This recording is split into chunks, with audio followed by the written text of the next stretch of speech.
If these horses aren't able to be tamed, then they would be put in a very dangerous situation.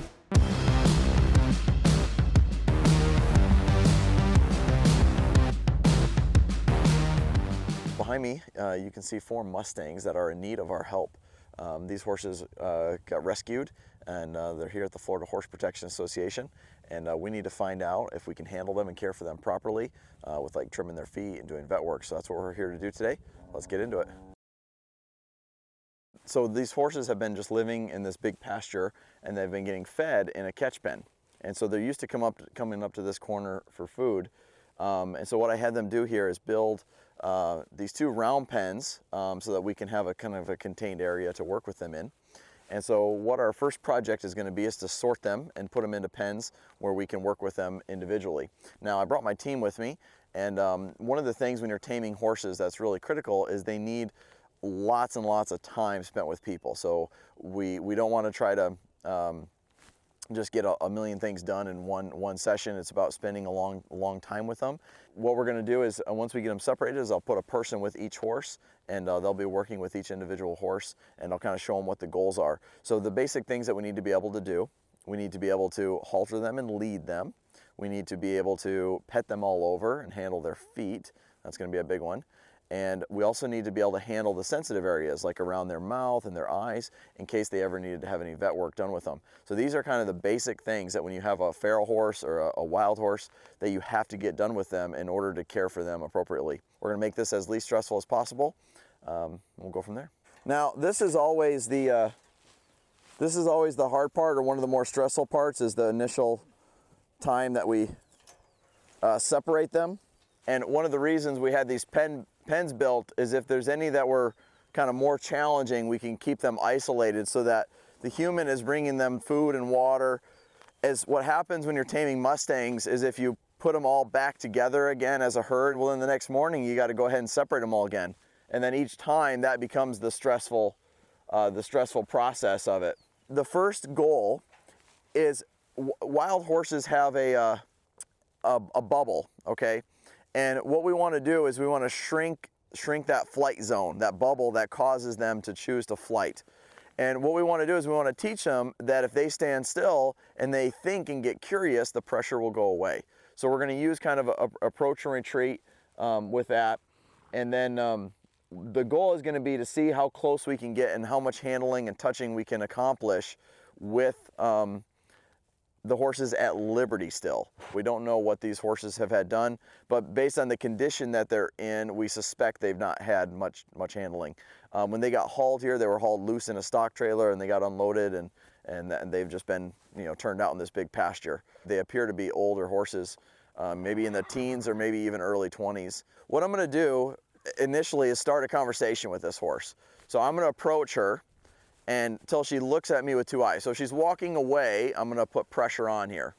And I'm just trying to generate some interest or some curiosity. So when she runs away, she didn't get any relief from that pressure. Does that make sense? I'm still here.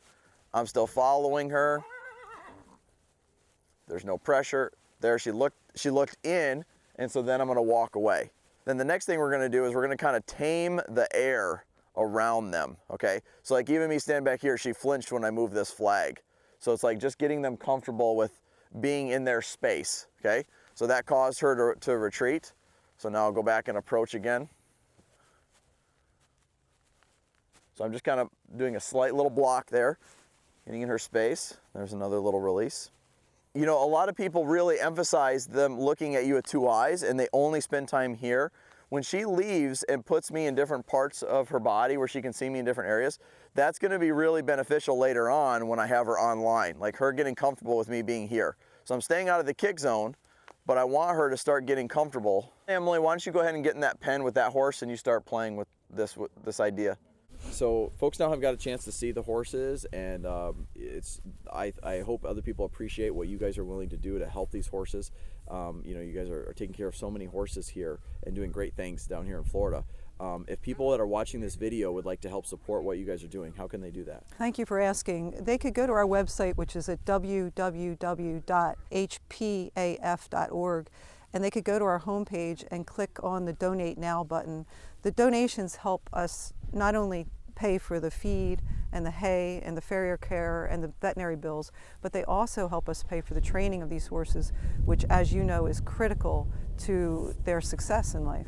Yeah, absolutely. And that's a great thing to see, that a rescue is not only taking care of the horses physically, but also when we invest into develop the training the horses, that makes them more desirable, where they no longer need to be in a rescue situation, and they can have a future instead of just a past. Yes, absolutely. Awesome. So hopefully you guys are willing to get on board with this and go and donate. We'll leave a link in the description below, and we appreciate all your support.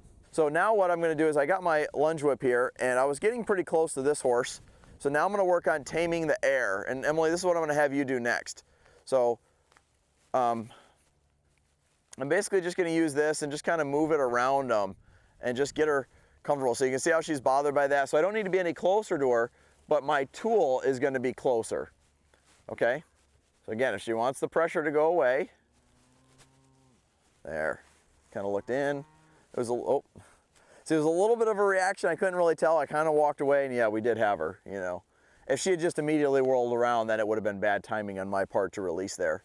But it's like you got to make two choices. So Emily, something to think about is you have to make a choice. I'm either going to work on getting closer with my feet or the tool.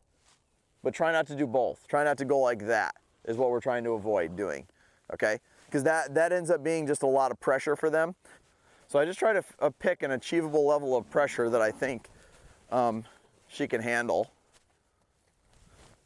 Now, what doesn't work, there we go, and that's how I know it was achievable. That took 10 seconds, 15 seconds of her being bothered before she found another place to give her relief. And I'm using this, the reason I'm using this tool is, you can see it's a little longer, but what this will allow me to do is hopefully eventually touch the horse, because the horse has to get used to their bubble and my bubble getting closer and closer together. But if I had to get so close I could touch them with my hand, that's a pretty high level of acceptance, right? And so a lot of times that would be too big of an ask at first. But a lot of times if I'm a little further away, but I can reach with the stick and touch them, that can be a lot easier for them to accept. So that's kind of what we're going with. And I like what Emily's doing. She's just kind of milling around that horse there. It's not really facing her. So if you want to bring some hay over to Emily, my horse I don't think would be very concerned about hay, but I think Emily's would. And sometimes while they're eating, when a horse is eating, they're in a mental state that we call automatic in behavior. And if they can be in that state while we're petting them, that can be a great way to bridge. They don't want us to touch them versus they're okay with us touching them. So this particular horse, I'm going to start directing where she goes.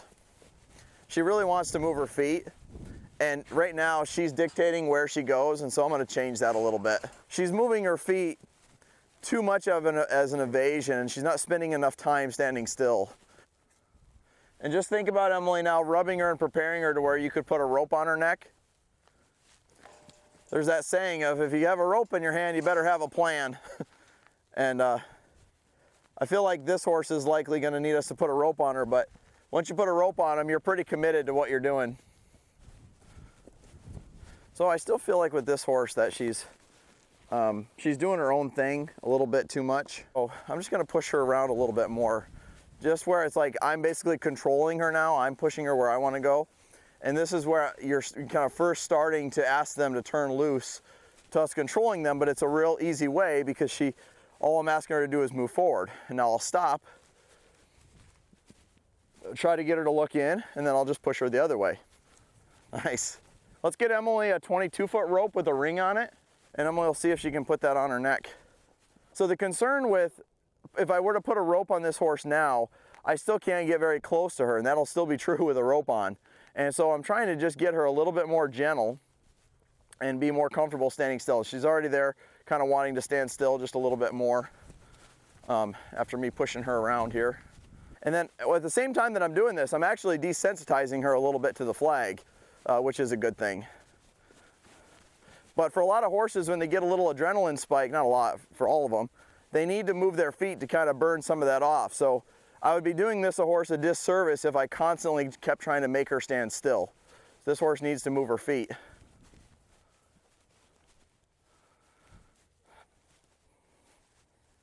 So you can see I'm building a little bit more of a language here. she's standing still, and it was on my request for her to stand still and look in. And now I can kind of wiggle around her here, and she's getting more tolerant of it. A lot of people, when they're training horses, they want to only emphasize the we love them part. And we feed them, and we take care of them, and we pet on them, and we show them love. But horses very, very much care about who's the leader, because that's where they get their source of safety and comfort. The leader needs to make some decisions on what we're doing. And so the horse needs to trust us and see us as the leader, or a horse like this anyway, before she will enjoy the being loved on part. You know, right now she just sees the human as pressure. All right, so Emily did a great job here of getting a rope on this one. This is one of the most important steps in the whole process of teaching them to follow a feel. And this step goes so much easier if you get the horse gentle enough where you can be around them and touching them everywhere. But now the next step is to just put a feel on and get her nose to look this way, right there. That's the start of it. It's the nose will start to look here, and then we can start to get a foot. It could either be a front foot stepping towards us, or it could be a hind foot stepping towards us. So see how slow I bring that pressure on? And I just hold it there a little bit, and I got one step. So Emily, what you're gonna do is you're gonna balance doing these little tugs and teaching her to step towards you with going back up and petting her. So the yield is like is meant to be the like not so fun part. It's like,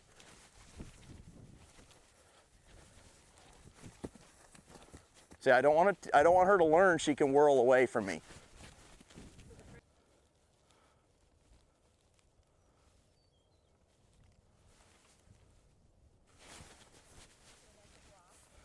Well, that was a yield that went south. I asked for a yield and then she got bothered. So again, here are just little tugs. Just trying to get a foot to turn loose.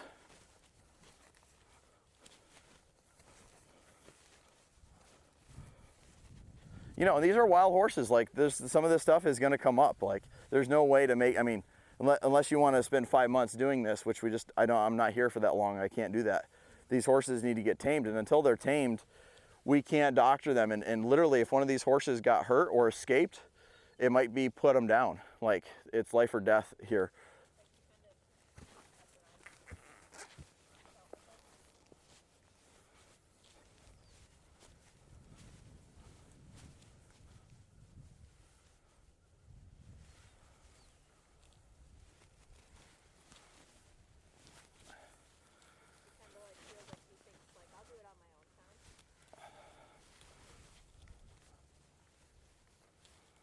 Good girl. There's a lick and chew. That's good. Getting comfortable there. And so the goal is to just keep kind of working around here, asking for these little baby steps. And what we're looking for is for those hind feet to finally turn loose. And that's going to be a big step.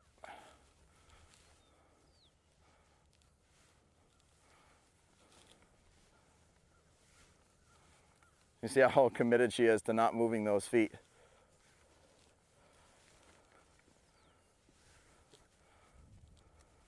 Oh, they moved. She's like, no, they didn't. There we go. The approach I would take for haltering her, the approach that I would take for this is I would have the tail end here and this part here. And what I would do is I would see if I could start down by her nose here like this and go over it like that. Maybe she'll let me, we'll see. See, her looking away is the first sign of she's getting defensive. You're okay. But see, this is where, because we have the rope on and we're not at liberty, now I can step away from her and ask her to come back and follow me here. There's another approach you could take, Emily, which is this one. Stay there for now.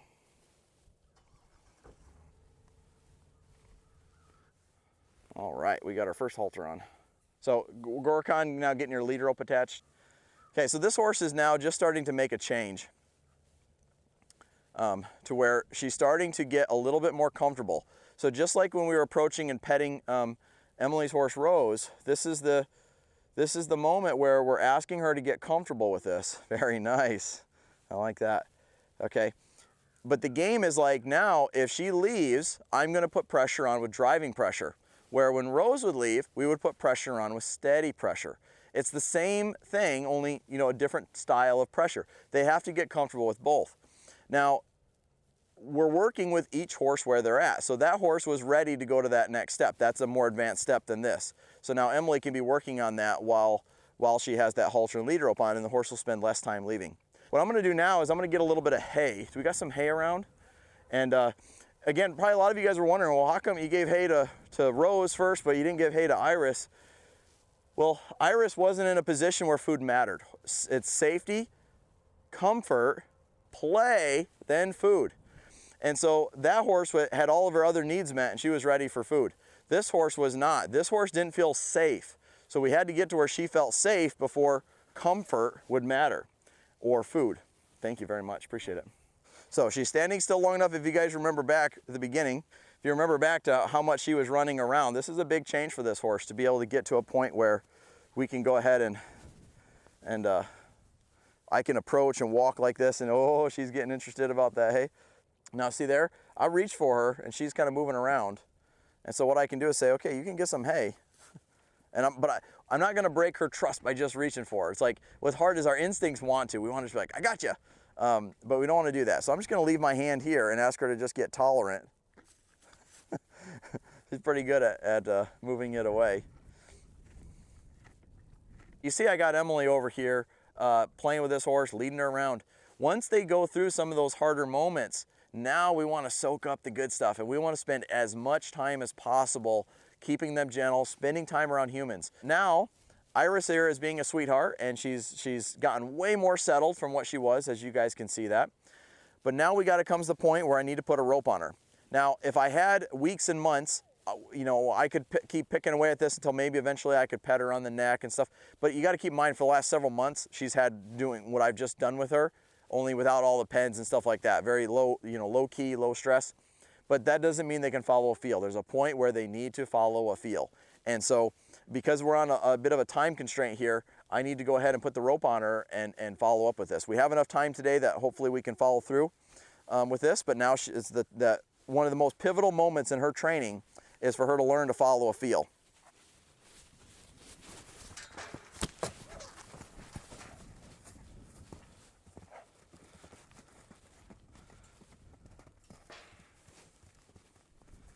So now my job is rope management now. Let her get comfortable just wearing it. That's all we're trying to do here. She's never had a rope on her, obviously. And you're kind of finding out how big of a step this is. And so this doesn't have anything to do with the human. This is just things touching her now and her kind of getting comfortable with that. She's working around the pen to the right pretty good. So what I'm going to do is put a little feel while she's going around to the right in motion. And sometimes that's an easier place to start. There, she kind of came forward out of that turn there, so I released.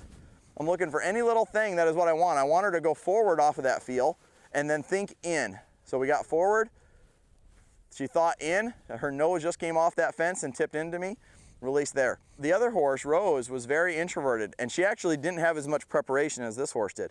By me moving a horse around the pen, I actually had developed a little bit more of a you know, kind of maybe respect or rapport. A little bit more of a language with her. I really like, this horse is trying hard. You know, she's scared, but when I give her the opportunity to understand and think through pressure, you can see the conversation. Like, see how little that could take? I just put that little feel on the rope and then she would look in there.